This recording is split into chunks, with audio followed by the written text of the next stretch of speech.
A huge thank you to Skillshare for sponsoring this video. The first 1,000 of my subscribers to click the link in the description will get a 1-month free trial of Skillshare, so you can start exploring your creativity today. In 1729, Jonathan Swift, the author of Gulliver's Travels, wrote a satirical essay entitled A Modest Proposal for Preventing the Children of Poor People from Being a Burden to Their Parents or Country and for Making Them Beneficial to the Public. In the essay, Swift argues that to solve the issues of poverty, the Irish Catholics should sell their babies to be eaten by the landlords and other landed gentry, providing the poor with a source of income and the wealthy with a source of protein. His modest proposal to decrease poverty, not just by providing a source of income for the mothers, whom he refers to as breeders, but by literally decreasing the number of poor people. To put the essay in its historical context, and I'm oversimplifying here, by the 18th century, England had established an intricate series of foreign and domestic policies which served to impoverish and disenfranchise Ireland, in particular Irish Catholic peasants that made up the majority of the population. These policies trapped Irish people in a system of poverty that continually moved wealth upwards towards the already wealthy absentee landowners. During this time, people came up with all sorts of solutions to fix Irish poverty, many of which commodified the poor. Swift penned a modest proposal as a reaction not just to the poverty of Ireland, but as a scathing response to such dehumanising solutions that failed to address the systemic nature of Irish oppression. The essay faced immediate backlash, with many dismissing it as in poor taste. But when you look at Irish history, it becomes clear that this kind of satire is barely hyperbolic. A little over 100 years later, England's systemic oppression of Ireland created the perfect conditions to turn a potato blight into a national man-made disaster. The horror of the famine was infinitely worsened by the laissez-faire response from the English government, actually increased the exports of crops from Ireland. Roughly 1 million people died, many of whom were children. Sir Charles Trevelyan, an ardent supporter of the so-called laissez-faire response to the famine, argued that the famine was an effective mechanism for reducing surplus population. After all, clearly the famine was a punishment from God, who sent the calamity to teach the Irish a lesson that calamity must not be too mitigated. The real evil with which we have to contend is not the physical evil of the famine, but the moral evil of the selfish, perverse, and turbulent character of the Irish people. Yikes! Do I even need to say how bad that is? Because, that's bad, you guys! Trevelyan's genocidal attitude during the famine reveals the relevance of Swift's satire. After all, what is the moral difference between a system that starves people to death and a system that slaughters them for meat? Is there any ethical superiority in participating in a society that lets the poor die versus a society that actively murders them? Anyway, let's talk about The Purge. I'm sure most of you are at least somewhat aware of this wildly successful social horror thriller franchise. The premise, after all, can be summed up in a single sentence. Imagine if all crime, including murder, was legal for 12 hours every year. What would happen? What would you do? The films in the Purge franchise, for the most part, are linked solely by this one concept, exploring how different characters survive these 12 hours in each movie. Seems like a pretty straightforward recipe for some blood and guts, gratuitous violence, and sinister carnage, right? Exactly what the slasher fan ordered. And there's absolutely nothing wrong with movies that are just about tapping into a primal fear and providing entertainment for 90 minutes. But stories within the horror and dystopian genres are primed for political and social commentary, and the Purge franchise is a cross-section of both. When I talk to friends who haven't actually seen these movies, they all have the same kind of jokey criticism based on their perception of the films. It's just movies about people murdering each other the first chance they get, right? It just seems like a messed up view of humanity. I'd use the Purge to erase my student loans or take a Tesla for a joyride. If that's how you think of the Purge movies, you might be surprised to find out that a major plot point across the series is actually how little people want to kill each other. Instead, they become a critique of the very real and flawed systems we already live with. In many ways, The Purge is an exaggeration of an existing culture that lets, and in many cases actively encourages, violence against its own citizens. The US doesn't have a day when crime is legal, but crimes against vulnerable demographics, from sexual assault to murder by police, often go unpunished. The prison system carries out what is essentially legalized slavery. Harsh abortion laws take away bodily autonomy for those who can get pregnant, and people who have the luxury to not have to deal with these issues are encouraged to view those who do as sinful, dangerous, or irresponsible. So, because it's spooky season, and honestly there is nothing scarier than an allegorical critique of modern society, in this video I'll be breaking down the Purge films one by one, tying each with the overarching political theming they focus on. Now, I'm under no illusions that these movies are some kind of art house cinema, Oscar-worthy scriptwriting. But I think that they do create an interesting microcosm of the tensions and anxieties across America over the last decade. The Purge.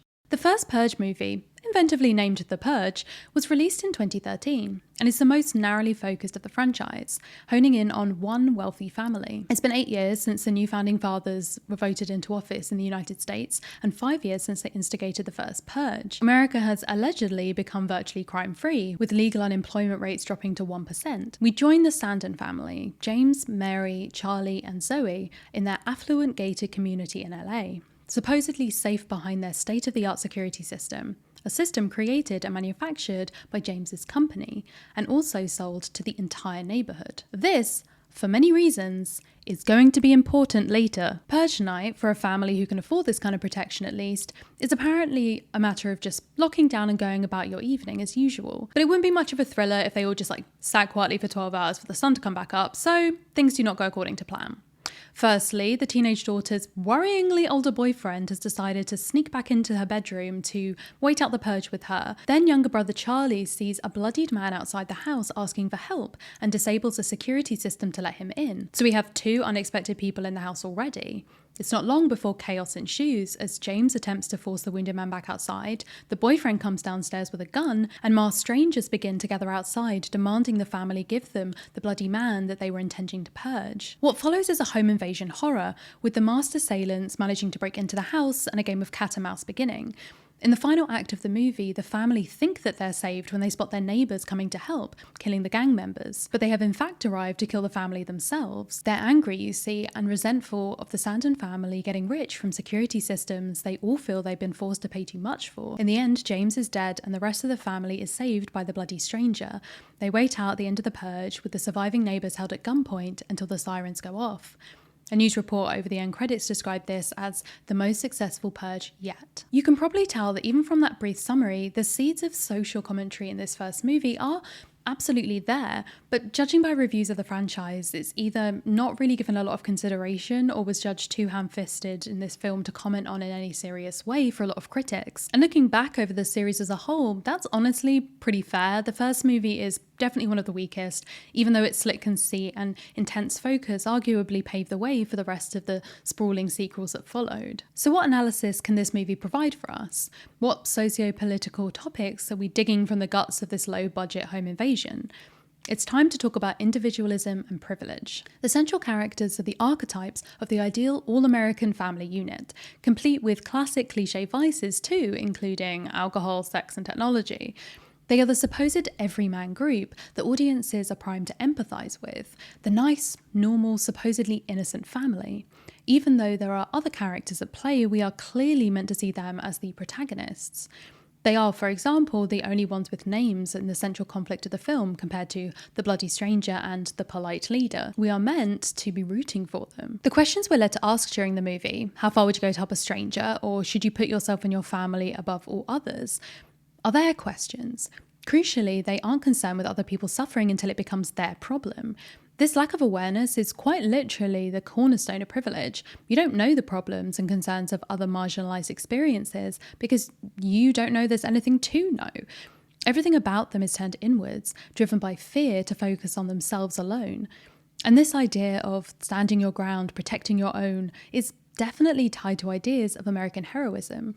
Doing what you need to do to protect your family, it's noble, or at the very least understandable, forgivable. This first movie sort of begins to critique the family for this attitude, showing both them and the bloody stranger as sort of driven by desperation, willing to hurt others to protect themselves. But the final act twist of their fellow neighbours turning against them leads them cast in the hero-victim roles again, especially combined with a noble sacrifice from the husband and a kind of kind act of forgiveness from the wife. So I just want to mention, and no spoilers, I promise, but I think it's really interesting the way that the new South Korean Netflix show Squid Game uses the opposite tactic to make characters appeal to us. The more a character is working for the collective, for the team, the more heroic we tend to see them.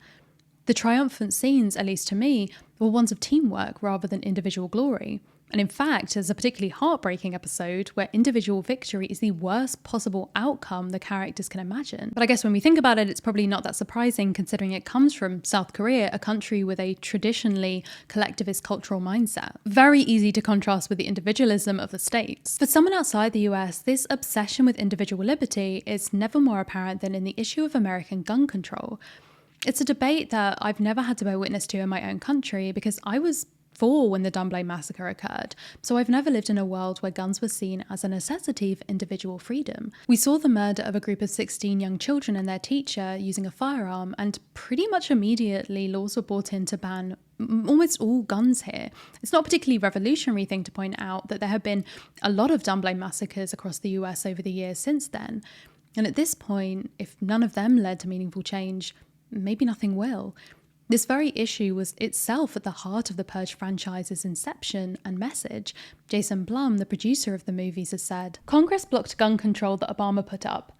James DeMonaco and I are pretty outspoken in our political views, and those views are very much in the movies. They're about the power of the NRA and the absurdity of our gun laws here.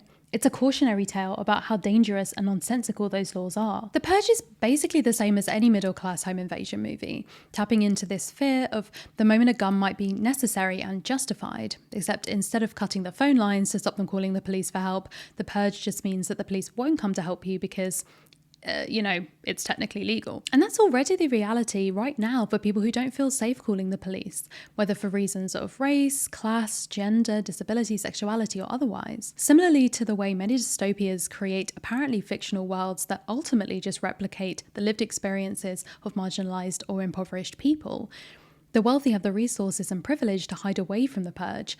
In the same way, crimes punishable by fines in our world are functionally legal for the wealthy. The ability to buy protection gives them a totally different experience of the same night. The Purge also calls attention to the inherent racism of the American suburbs. It's no accident that the bloody stranger in the movie is a black man, hunted through the streets by purgers wearing private school uniforms that highlight their youth and privilege. When they call him swine and dirty homeless pig, they're invoking years of dehumanizing rhetoric around black people and displaying their own feelings of entitlement to the space around them. The creation of the American suburbs, beginning with the housing project sponsored by the New Deal, were, in the words of author Richard Rothstein, essentially a state-sponsored system of segregation. Whether through discriminatory redlining or real estate developers like Levitt & Sons outright refusing to sell suburban homes to black people, the American suburb, by its very nature, exists as a segregationist fantasy. Early attempts to desegregate were met with violence. In 1957, for example, the Myers family became the first black family to purchase a home in Levittown. Their white neighbours formed a mob around their house for weeks. They burnt crosses on the lawn, left threatening phone calls, and bombarded the family with hate mail. Samuel Snipes, a white lawyer, reported the mob throwing lit cigarettes on his body whenever he visited the Myers, and people chanting 30 pieces of silver at him, a reference to the payment Judas received for betraying Jesus. This fear of white suburbs being invaded by black residents didn't disappear after the civil rights movement. Consider how, in 2020, Donald Trump played on the same racist suburban fears when he tweeted that people living their suburban lifestyle dream would no longer be bothered or financially hurt by having low-income housing built in your neighborhood. This tweet was in response to his administration dismantling an Obama-era program dedicated to combating racial segregation in the suburbs. Only last week, the Washington Post ran a story about white neighbors harassing a black family who own a home in Virginia Beach. The neighbors installed a motion sensor camera pointed at the family's driveway. Whenever they entered or left their home, the motion sensor would set off a speaker that blasts monkey sounds and racial slurs. Ethan Hawke's character in the movie, in the short term, profited off this kind of racist suburbanite fear with his family's flawed security theatre devices. But it's no coincidence that the movie ends with his death. Purge Anarchy. So Purge Anarchy takes a major departure from the first movie. Sure, it has the same high concept premise of 12 hours with crime being legal, but it gives us an ensemble quest narrative instead as we follow multiple protagonists through the streets of LA. It's a far cry from the affluent gated community of the first movie, instead focusing on the working class Sanchez family, Ava, Callie and Rico, a married couple with plans to separate, Shane and Liz, and the mysterious Leo Barnes. Just as the purge begins, Ava's father Rico slips out of the apartment and gives himself to a wealthy family as their at-home purge murder victim in exchange for the money to support Ava and her daughter Callie through his mounting medical bills. The two have mere minutes to try and deal with this traumatic discovery before they're attacked by the building super Diego, who's rejected by Ava and, in an all too familiar story, feels owed by her. He, however, is quickly gunned down by the sudden appearance of a paramilitary group sweeping the building, and the two women are taken onto the street to their leader named, and I hate that I have to say this on camera, Big Daddy. Leo, an off-duty police officer who intends to use the purge to avenge his son's death, reluctantly postpones his plans to rescue the women and get them to safety. They're joined along the way by Shane and Liz, a presumably middle-class couple who found themselves stranded on purge night after a gang slashed their tyres to stop them being able to get home. As they move through the streets trying to find a working car to get them to safety, they come across evidence that the anti-purge movement is taking out the military units that have been dropped into the neighbourhood to kill the working-class citizens living there. After narrowing escaping a domestic shootout and a subway tunnel chase, they end up sold as part of an elaborate purge hunting party for the rich elite. Leo manages to take out a number of the purgers before anti-purge activists convene on the compound to take out the rest. Leo drives the surviving Callie and Ava to the house of the man who killed his son in a drunk driving accident and goes inside to murder him in return, as the two women beg him to stop. In the end, however, he can't go through with it and leaves the house having given up on his ideas of vengeance. There's a final showdown with Big Daddy outside the house, which sees a drunk driver shoot him to protect Leo, who is already wounded, and the movie ends with them converging on the hospital to save Leo's life. If the first movie was all about individual choices and actions, the sequel is all about systemic issues.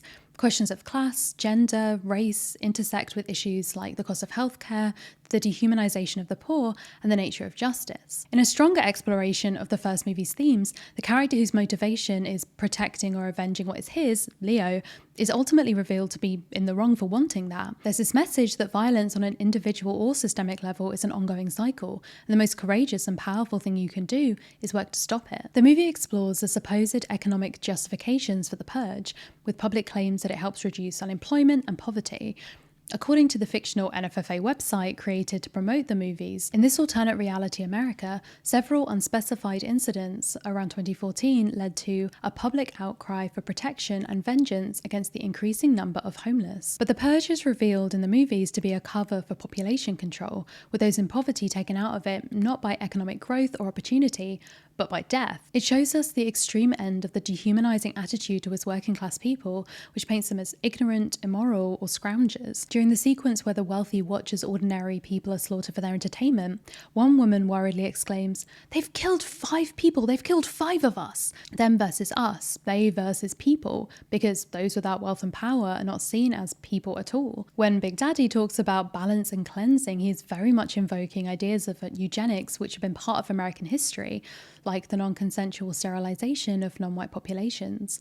Rico's volunteering to be a martyr for a wealthy family is honestly such an on-the-nose kind of class inequality metaphor in the ways that working class people's labour and lives are used to advance the rich's power. The involvement of medical bills makes a great comparison between a system that indirectly kills the poor and the purge, a system that directly kills them, and how one is linked to the other. In America, the most common form of personal bankruptcy is healthcare-related costs. In 2019, 29% of Americans didn't take their medications as prescribed because it was too expensive, either skipping doses or not taking the prescription at all. Multiple sources rank the US as the wealthiest country in the world, but it's only 26th for life expectancy. The movie also actively critiques the notion that poor people from bad neighbourhoods are inherently more violent and criminal. There are individual acts of violence scattered across the streets and buildings, including the Sanchez's sexist neighbour Diego, but it's the rich who are using their power to create wide-scale systems of violence. There's a suggestion in this movie that the powers to be kind of assumed that all they had to do was give poor people permission and they would destroy themselves. Instead, we find out the citizens aren't killing enough, giving free rein and absolute clemency from the law. They didn't go out and kill each other with reckless abandon, so those in power decide to do it for them. As the anti-purge activist in the movie Carmelo argues, the purge is about one thing: money. Who dies tonight? The poor. It is no coincidence that the business district is the quietest place they journey through on Purge Night, because the banks move their money so no big heist by citizens even remotely possible. They simply aren't able to use Purge Night to cheat the system or change their circumstances. The game is rigged, the loopholes are sealed. It's no accident that one of the anti-Purge activists at the end of the movie is the bloody stranger from the first film, and that the family and neighbours from that movie are nowhere to be seen. They survived Purge Night, but now they can go back to their lives, deeply affected by what they did and what happened, but ultimately in a good enough place with the status quo of life in a wealthy gated community that it's not worth rocking the boat.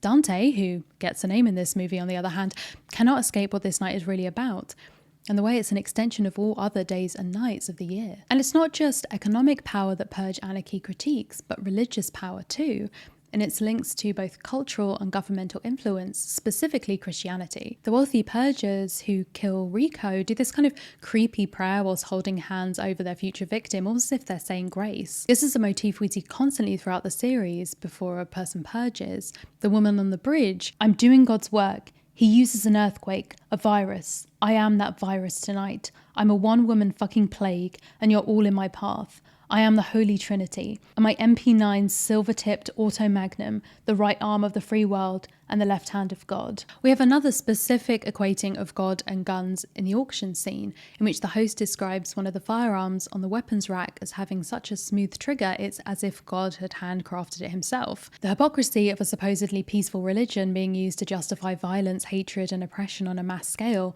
is something that we've seen all too recently in Texas with the new abortion laws. Purge election year. Election year is set 2 years after Anarchy and sees the return of Leo Barnes, now head of security to Senator Charlene Roan, the frontrunner in the next presidential election, leading on the vow to eliminate the purge altogether. In a similar way to the previous movie, we follow multiple people from a cross-section of society to explore various experiences and implications of the night in question. Other characters are a shop owner called Joe, who is attempting to protect his livelihood after his purge insurance soared, his shop assistant Marcos, and Lainey, a purger turned EMT, who takes to the streets each year to provide medical care to those in need. In an attempt to assassinate Roan using the purge's cover, the NFFA changes the rules of the purge for the first time to give no government officials exemption. Sure enough, she and Leo are attacked in her home by a neo-Nazi military force led by a man called Danziger as the purge begins, and they flee onto the streets to survive. They're almost killed by a group of murder tourists, people who travel to the US to take part in the purge, but Joe and Marcos save them. A group of teen girls who were caught shoplifting earlier return to attack Joe in his store, but are run down by Lainey, who joins them as they try and find safer cover. They realise Danziger is tracking them through the bullet used to shoot Leo in the attack on the senator's house, so he removes the bullet, and they manage to persuade a group of Crips to plant the bullet somewhere else after giving one gang member medical attention that he needs. They arrive at an underground base for the anti-purge movement, led by our favourite bloody stranger, Dante, he's back, who plans to assassinate the NFFA leader. After a large paramilitary group descends on the base to find Roan and Leo, they escape and reunite with Joe, Marcos and Lainey, using her ambulance to attempt to leave the city and get to safety until the purge is over. But again, of course, this is the purge, so they fail, with Roan instead being captured and taken to a cathedral so that a congregation of NFFA loyalists can sacrifice her.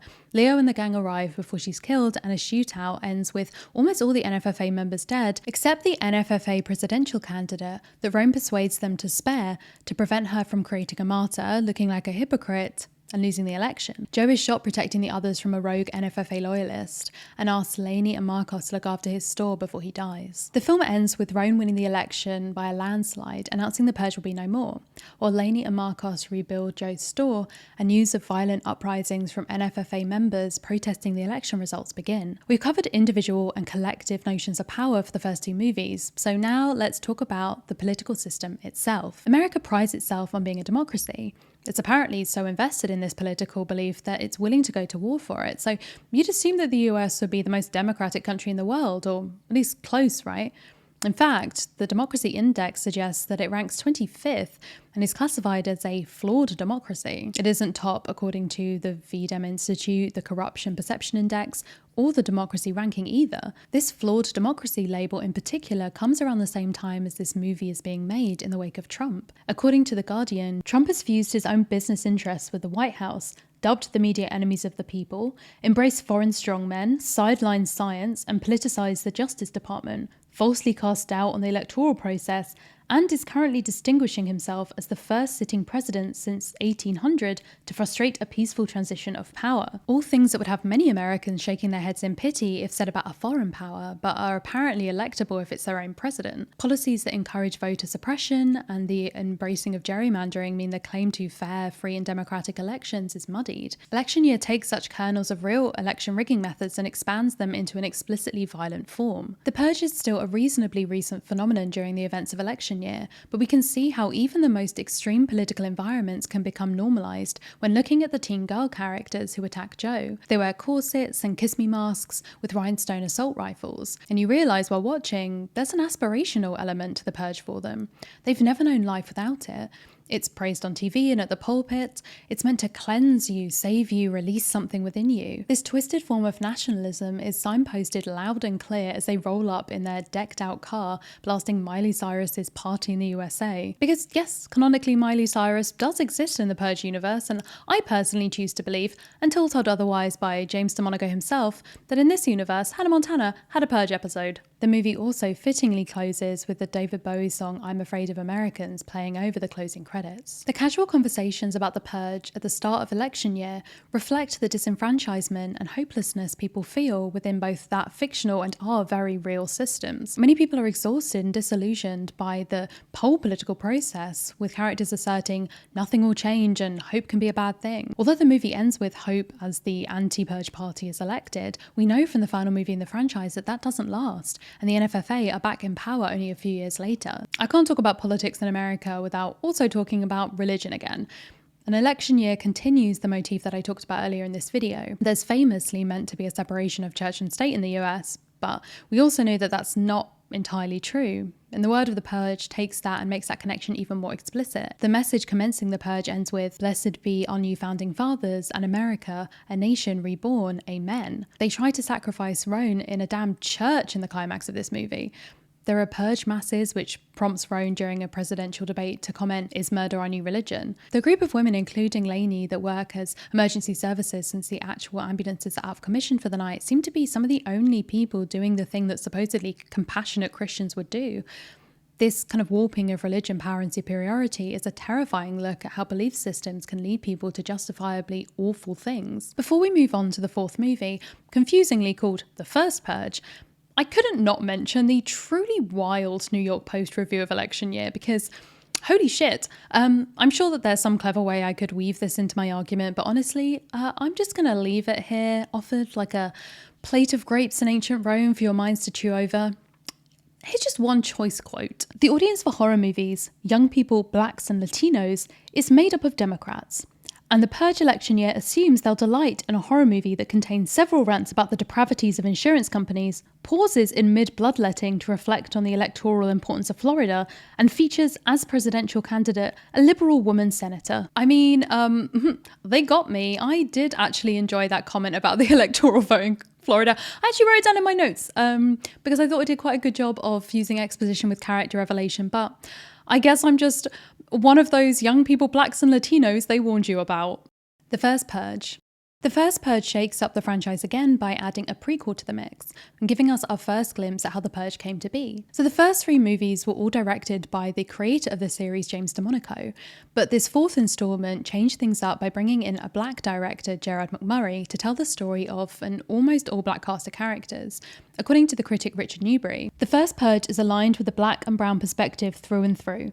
From its hip-hop music, the solace found in the church and gangs, not always mutually exclusive, and recognition that a government run by middle-aged white men will always sacrifice people of colour first. McMurray's movie is a hood film. The first ever Purge is actually initially a one-night isolated experiment taking place on Staten Island, set up by sociologist Dr. May Updale and supported by the ruling party NFFA. The residents of the island are free to leave before the Purge begins, but are offered $5,000 if they choose to stay and more money if they participate. Amongst those who stay are our ensemble cast, including Dimitri, a drug kingpin, his ex Naya, a political activist, her brother Isaiah, who is sliding into a life of crime, and number of other community members from Park Hill, a predominantly black neighbourhood on the North Shore of Staten Island. Park Hill is very much the focus for the organisers of the purge, a telling detail when you consider that Staten Island as a whole is the whitest and most affluent of the New York City boroughs, cluing us in early that the goal of the experiment is not to allow all citizens to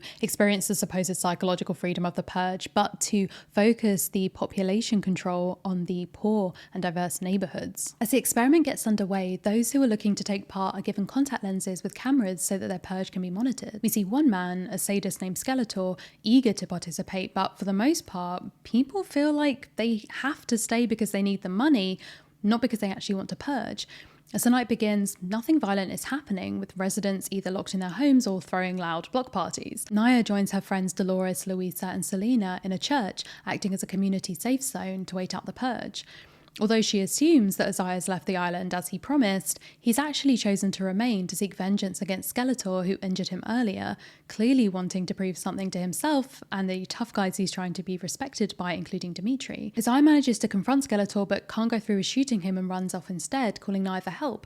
When she arrives, Skeletor attacks her and Isaiah wounds him before the two escape.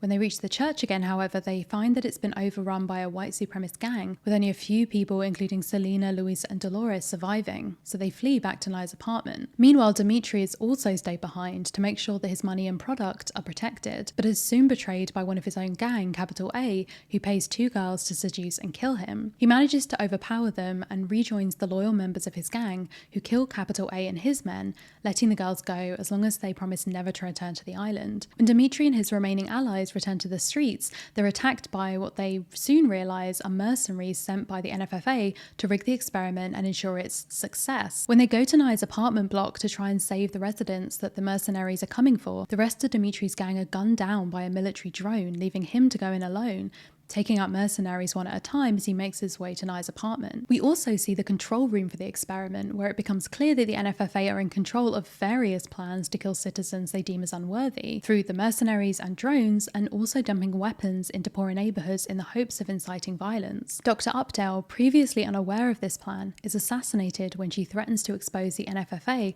for attempting to eradicate the poor to save on social programmes and support.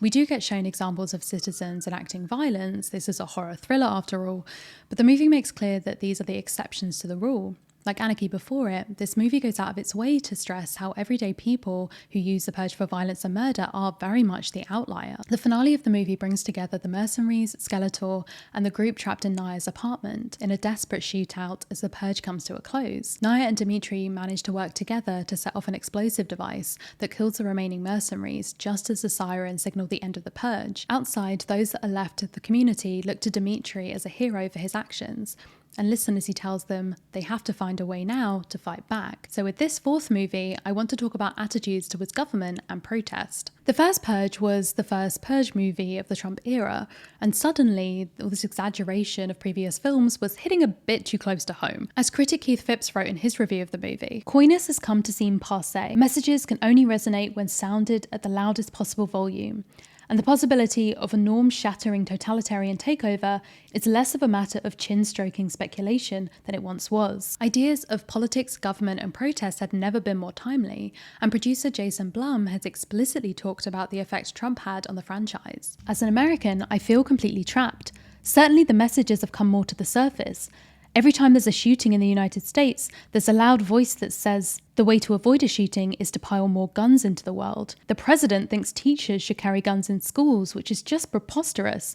The notion of the purge, when we started, was this fantastical idea, but because we have a wacko for a president, it seems a lot less outlandish now." Just past halfway through the movie, there's a shift that happens as it becomes apparent that the government are sending in mercenaries and death squads and empowering hate groups to attack the church and dumping weapons into the neighborhoods to provoke participation. It feels like there's a link here to accusations that the CIA was complicit in bringing crack cocaine into low-income black neighborhoods decades ago. Dimitri full-on kills a guy who's hired by the government wearing a faux blackface mask, in a clear link between white supremacy and a corrupt American government. Political actions of America's past and present merge across the narrative. I know what you're thinking. The American government committing crimes against marginalized people and getting away with it? Yeah, exactly. The police brutality in America and the refusal by many politicians to address the issue or even acknowledge it makes it tantamount to state-sanctioned murder in a lot of cases. And then there's the literal state-sanctioned murder in examples like the FBI involvement with the assassination of Fred Hampton. And it's not just the FBI. During the Tulsa Race Massacre, city officials gave a white mob weapons, which they then used to attack the black residents of Tulsa and their property. Before the massacre, Tulsa was one of the wealthiest black communities in North America. When it comes to the portrayal of protest and activism in the movie, it's interesting to compare the characters of Naya and Dimitri. Naya is part of the protests against the experiment from the very start of the movie. She doesn't just make her voice heard with a megaphone at a protest, she also volunteers to stay during the experiment to help create a safe space in the church with food and support for the local community who needed the money. But the first purge doesn't portray activism as something just for those who are like eternally morally pure, who came out of the womb righteously campaigning for justice.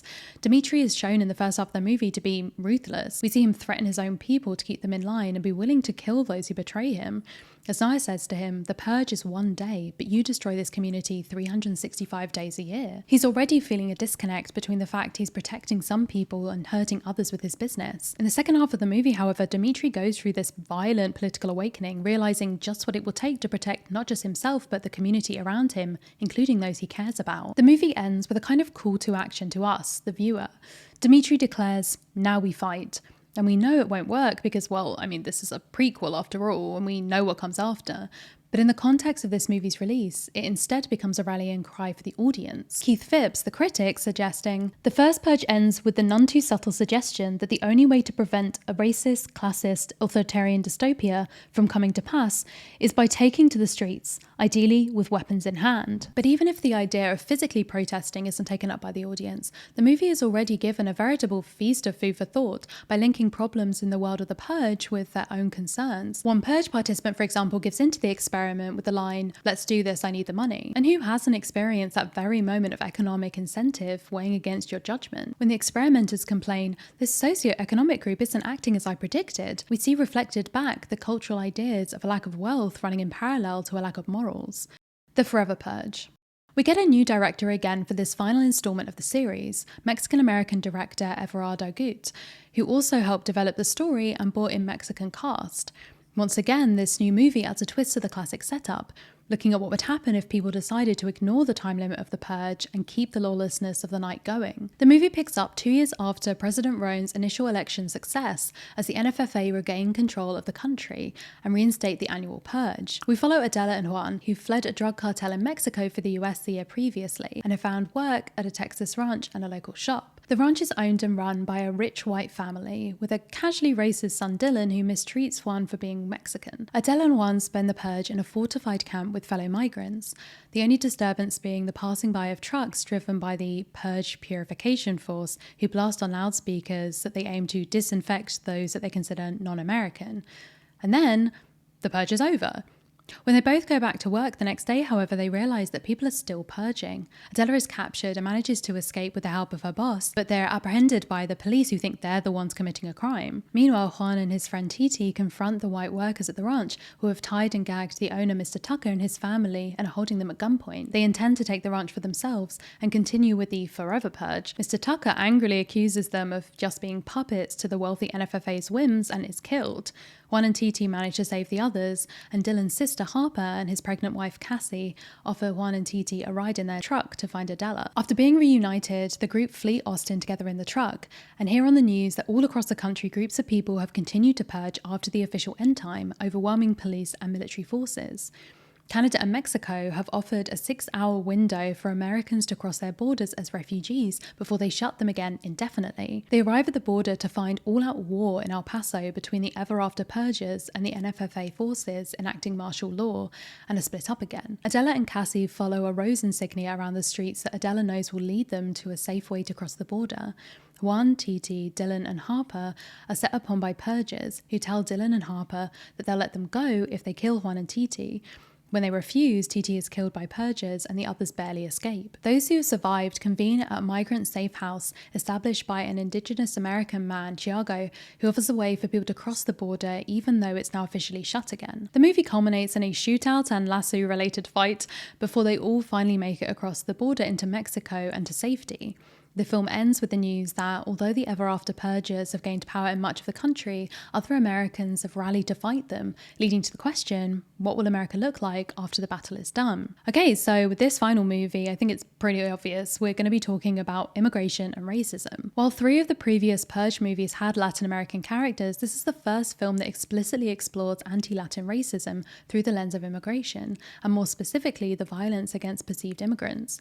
Conservative media like Fox News has done a hell of a job dehumanizing undocumented immigrants, popularizing the term illegal immigrants or worse, illegal aliens. For the record, a human being cannot be illegal, your existence cannot be illegal, you can do something illegal, but doesn't make you illegal yourself, and this language obviously goes beyond politicians and pundits. The Guardian reported that in preparation for a raid targeting 8,000 people for deportation, immigration officials wished each other happy hunting, which is genuinely making me think that maybe The Purge has more realistic dialogue than I initially gave it credit for. The movie's director has said, "Sometimes you enter a project and you don't know if you're ahead of the curve or behind the curve, and very rarely are you at the curve. It's a movie for our times. It's a movie that could almost be a documentary in some aspects, if you think about it. In our reality, we've been fed the rhetoric that falsely claims that immigration, especially immigration from non-white majority countries, causes spikes of violence.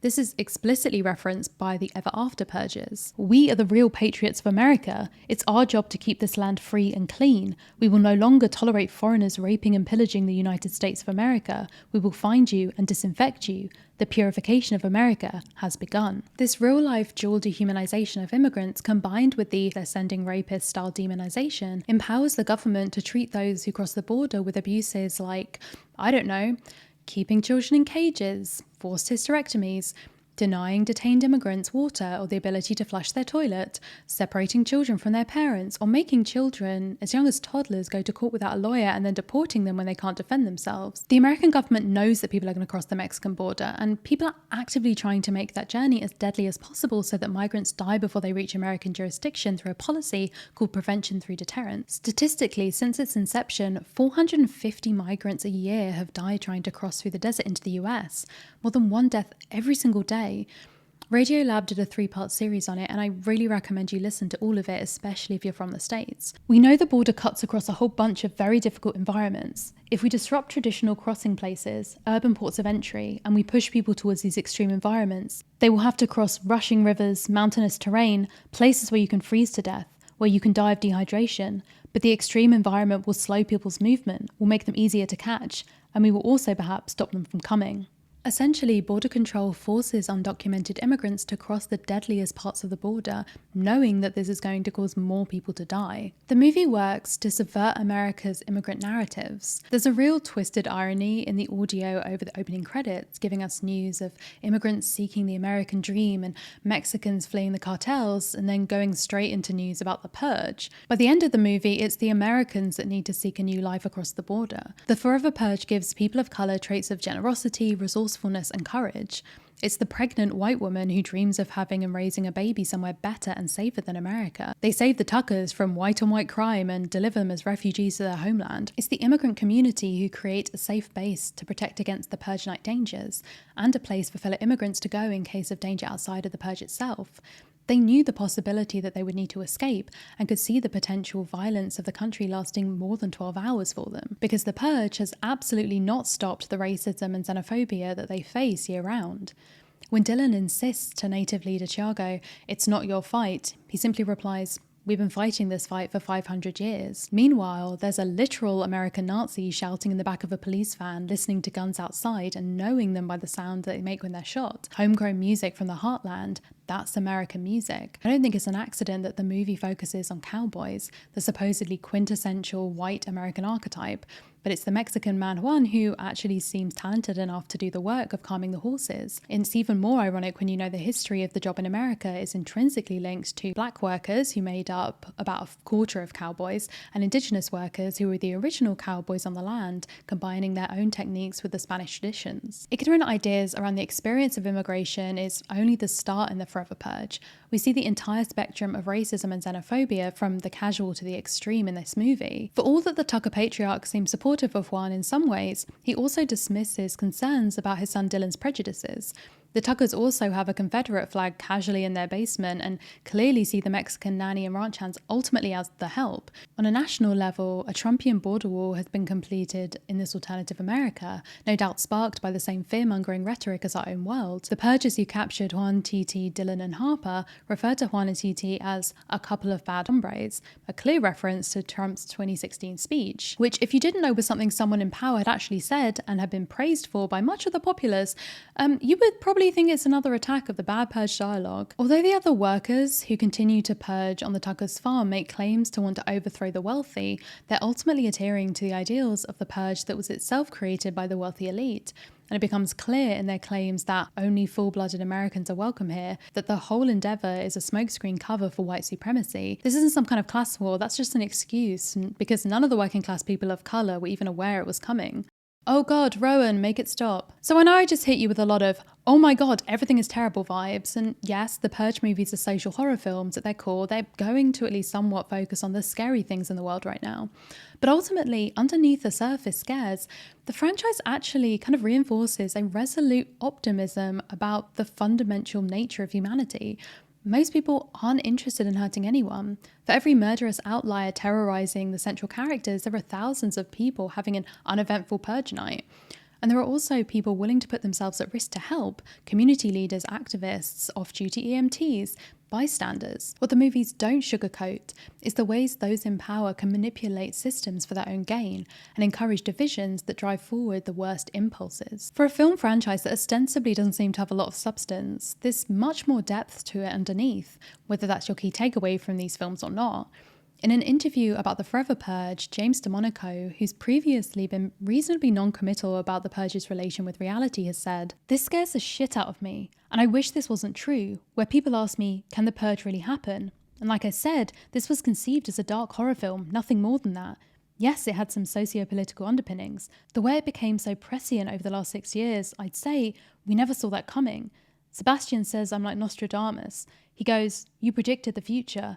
And I go, I'm not happy about that." The first instalment of the franchise is set in 2022 and shows us the 2013 version of a hyperbolic dystopian future. While we may not see the Purge enacted in the next 4 months before the real 2022 begins, I think it's still important to remember that the themes and issues highlighted across these 5 films are not as distant as we might think.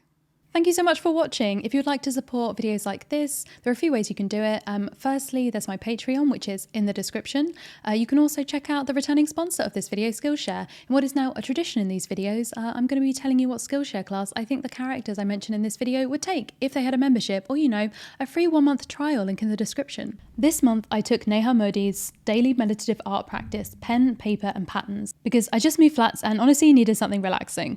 I'm trying to get better at quiet internal meditation, but I'm not quite there yet. So this class that focuses on patterns and art to get in that headspace was perfect. And it's not just art, there are classes on everything from writing and baking to photography and productivity. Whatever your experience or creative interests, they'll have the class to suit your skill level. For example, Leo in Purge Anarchy could do with trying Designing the Life You Want, 4 exercises for clarity and motivation to maybe stop the relentless desire for vengeance. The Sun for the first Purge movie might want to take Programming for Robotics, because he clearly has an interest in weird engineering. And Cassie from the Forever Purge might want to try baking for beginners, mouth-watering Mexican desserts with her child now that they've successfully fled America. Skillshare is designed to give you the best learning experience, so there are no ads, you can watch on the go with the app, and they're always launching new premium classes. They also now offer live classes with popular teachers that you can watch in real time, so you can get inspired alongside other members. If you're looking to try new things or dig deeper into your current interests, then Skillshare is a great place to connect with the support of fellow creatives and find a community of encouragement, communication, and inspiration.